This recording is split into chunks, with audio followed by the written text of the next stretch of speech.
Oke, langsung. Assalamualaikum warahmatullahi wabarakatuh. Waalaikumsalam warahmatullahi wabarakatuh. Bismillah, alhamdulillah, wassalatu wassalamu ala rasulillah, la haula wa la quwata illa billah wa ba'dah. Para pemirsa yang dirahmati Allah subhanahu wa ta'ala, alhamdulillah pada kesempatan kali ini kita bisa duduk bareng guna untuk menyikapi kejadian-kejadian yang terjadi pada belakangan ini, khususnya pas tadi pagi di mana situ ada tragedi baru dirilis bahwa ada saudara kita simpatisan FPI harus gugur di medan laga, mungkin, atau bisa dikatakan gugur di medan perang, kena tembak panas oknum polisi kepolisian. Nah, dalam hal ini mungkin kita selaku umat yang sesama muslim, sama beragama Islam, perlu untuk menyikapi hal yang semacam itu sehingga bisa kita ambil hikmah atau pelajaran ke belakang setelahnya, sehingga mampu untuk tidak terjadi hal yang seperti ini lagi. Bagaimana menurut pendapat? Sebelumnya alhamdulillah ini kita kedatangan bersama dengan sosok yang luar biasa dalam pandangan saya, Ustadz muda, karismatik, energik dan penuh dengan tanggung jawab, yaitu Ustadz Miftahul Alim. Selamat malam. Selamat malam. Alhamdulillah. Monggo sampean langsung tanggapi bagaimana menyikapi fenomena yang terjadi tadi. Iya, baik. Terima kasih Yang Samsul. Sebelumnya tadi ada sebuah kalimat yang saya sedikit kurang setuju, mungkin dikoreksi di sini ya. Medan perang, medan jihad itu saya kurang setuju itu.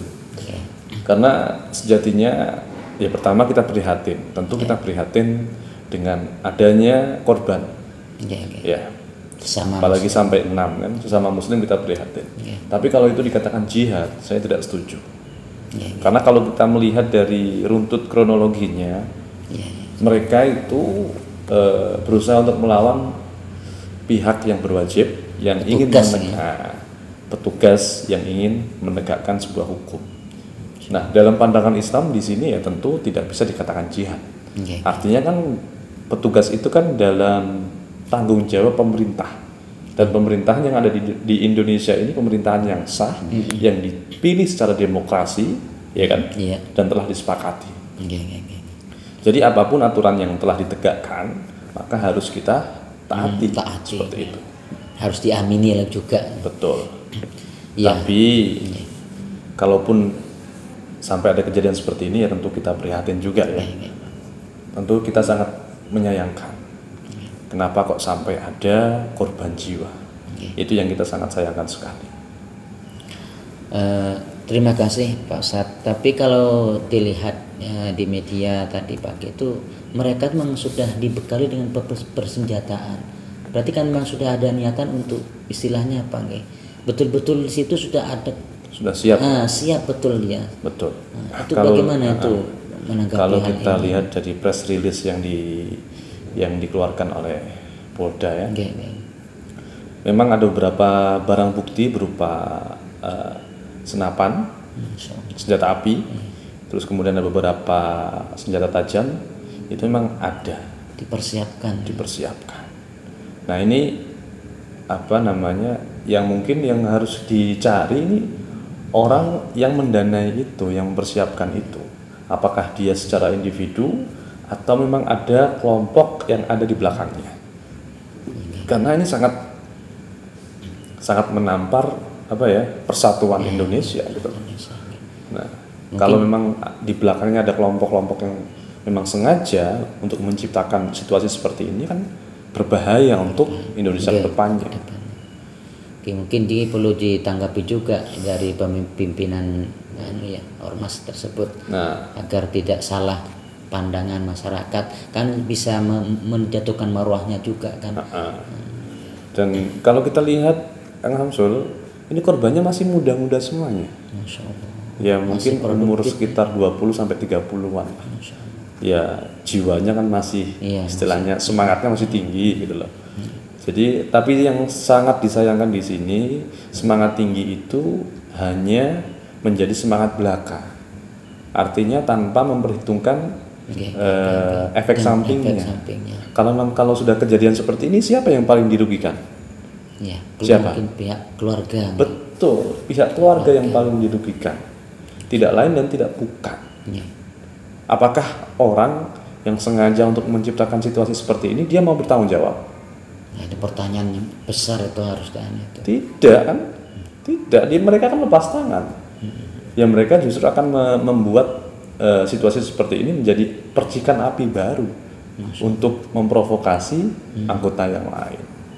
Jadi jangan sampai lah ada seperti ini lagi. Oke lah. Amin. Kalau memang ini mungkin teguran dari Allah ya, teguran dari Allah agar kita introspeksi semuanya, dari semua elemen mengintrospeksi diri biar tidak terjadi hal seperti ini lagi. Mau sesama anak bangsa, mau sampai cos kan sangat disayangkan. Mungkin nilai-nilai kebangsaannya belum dianu juga Ustaz. Betul sekali.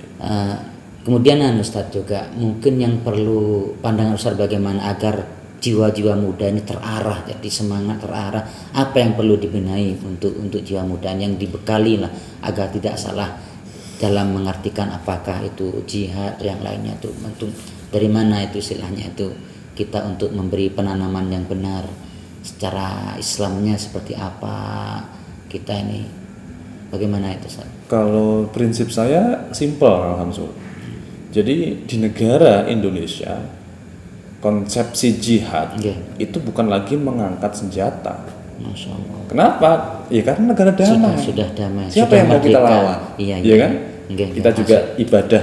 Sudah bisa. Dengan sholat ada yang mengusir? Tidak. Wiritan sampai selesai ada yang mengusir? Tidak. Malah ruangnya. Azan dengan suara keras ada yang melarang? Tidak. Ini logika-logika yang ringan sebenarnya yang bisa diterima siapa saja. Masya Allah. Bagi mereka yang berakal. Ya kan? Negara sedamai Indonesia ini mau jihad. Nah, mungkin konteks jihad di sini yang perlu kita luruskan.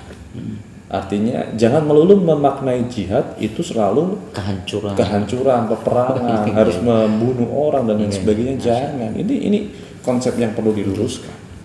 Dan ini yang sering kali saya sampaikan ketika saya berdialog dengan teman-teman muda, biar mereka sadar. Jihadmu saat ini tuh bukan memegang senjata, bukan memegang tombak, panah, bukan, tapi belajar yang benar. Masya Allah. Iya kan, mutola'ah. Masya Allah. Itu kan, masya Allah beratnya luar biasa kan? Iya kan? Lebih.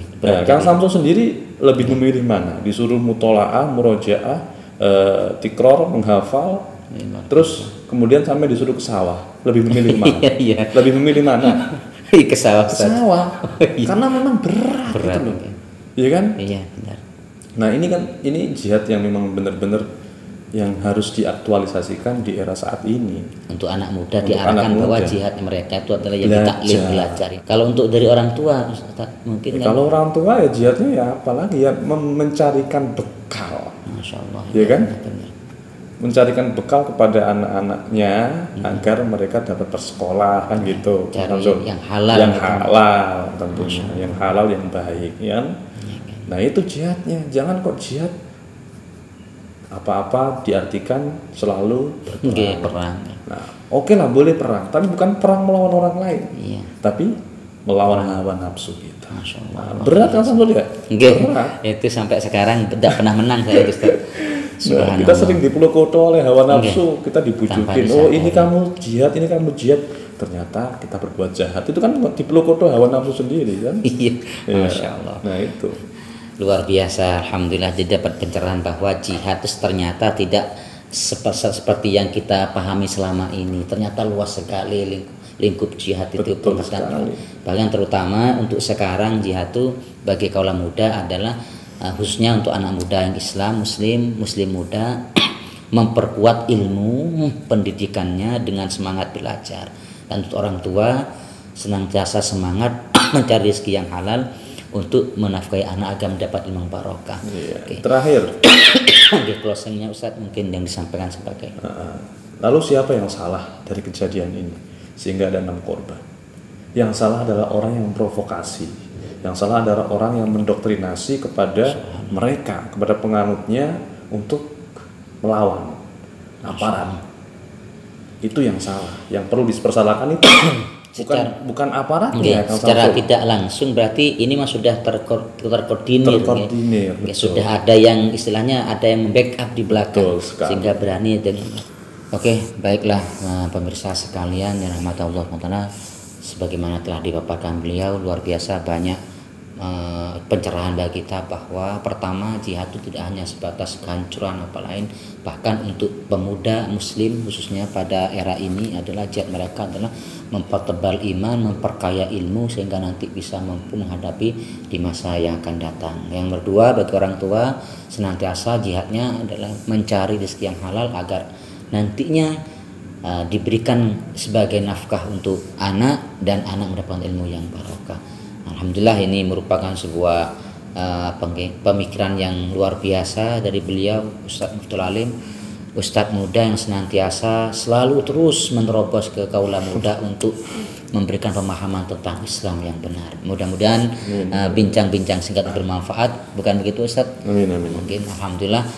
Mari kita tutup dengan bacaan Alhamdulillahirabbil alamin.